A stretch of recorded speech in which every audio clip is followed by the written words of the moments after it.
Letošnje leto je vodilo v smislu nujna medicinska pomoč. Ponosni smo, da vam lahko pomagamo oziroma smo tukaj za vas.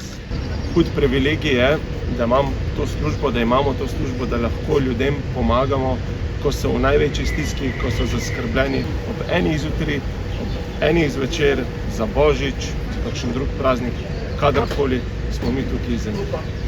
Meni je pri urgentni medicini najbolj všeč širina.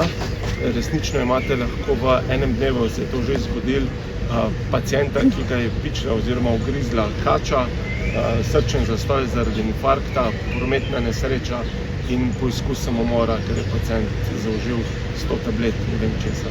Vse to v enem dnevu.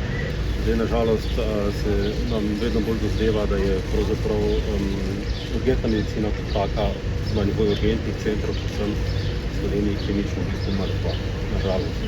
Zdaj, o tem govorijo tudi številke, v zadnjih 10 letih približno je bilo razpisanih tam skoraj 350 mest za specializacijo za urgentne medicine, interesa je bistveno manj, odobrenih je bilo tam nekaj čez 200 specializacij, od tega seveda jih je tudi kar nekaj kolegic in kolegov se odločilo, da v bistvu specializacije ne bodo nadaljevali oziroma da bodo zamenjali specialnost ali celo da bodo odšli iz sistema.